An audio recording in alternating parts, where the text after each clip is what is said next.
Hello and welcome to Taste of History. I'm Mark. And I'm Jill, and today we're going to recreate a recipe from a collection of Old English recipes known as the form of curry. Today we're going to recreate black porray. The form of curry was written in 1390 by the master cooks of Richard II. It was written in late Middle English and the document was transcribed in 1791 by the historian the Reverend Samuel Pegg, who gave it the name, the form of curry, which we are familiar with today. In fact, if you're unfamiliar with the term curry, it essentially means cookery. In fact, we rather suspect it was pronounced coorie, so cookery, curry, something like that. As for black porray, it's essentially fried bacon and fried greens. For this recipe we're going to require cabbage, which I've already chopped up, some spinach, bacon, an onion, salt, pepper, leeks and oil for frying.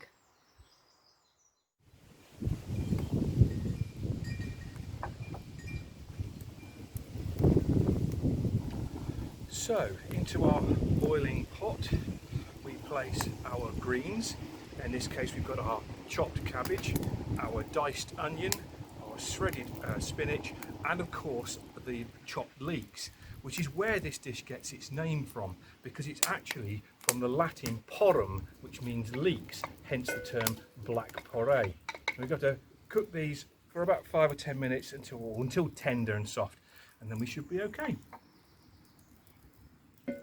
So while our greens are parboiling, I'm just going to chop some bacon up. In this case it's smoked bacon. In the medieval period a lot of meat was smoked because it would preserve it. So get that chopped up. So going to put this in a warmed skillet.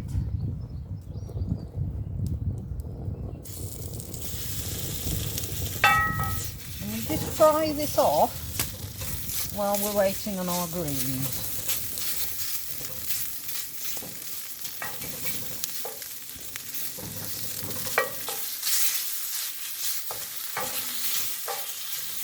I love the smell of bacon. I'm getting quite hungry now.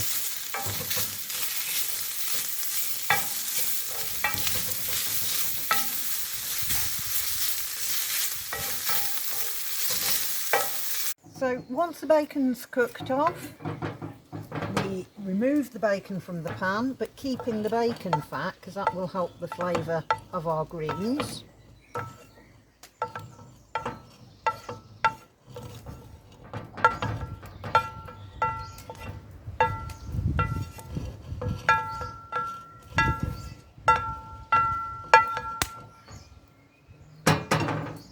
And I'm just going to add a little bit more oil to our pan. And while that's warming up, I shall drain the greens.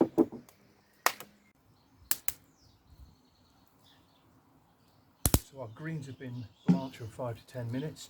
I've now got to drain them. Now obviously at home you do this on a kitchen sink, into the kitchen sink rather, and using a colander. Well, funny old thing, I've got a ceramic colander here. I've got to be careful of obviously not dousing the fire, which I'm carefully trying to keep going, and more importantly not spilling boiling hot water all over me.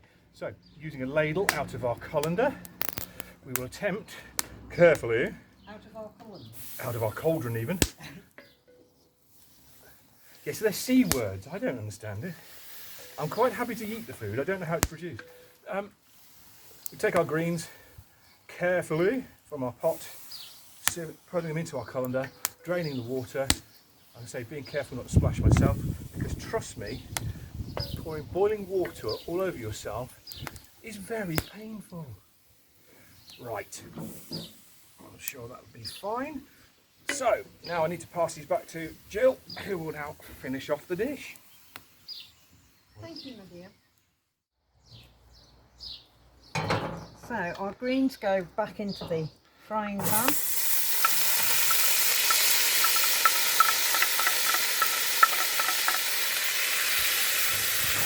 And we need to fry them down until they start to go a dark colour. hence the name Black Porray. As they start to darken, I'll add the bacon back in.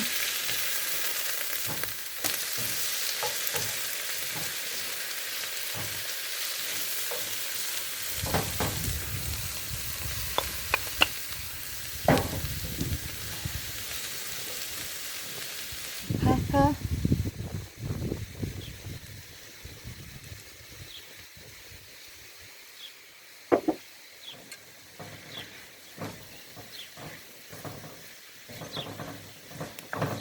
We've used cabbage today. If you really wanted it to go black, the best thing to use would be spring greens, because they will go very, very dark when they're cooked.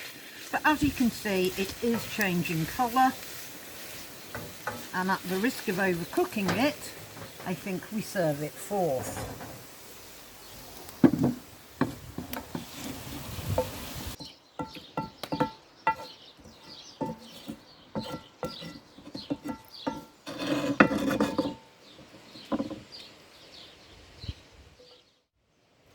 Black Porray, a tasty dish of bacon and greens.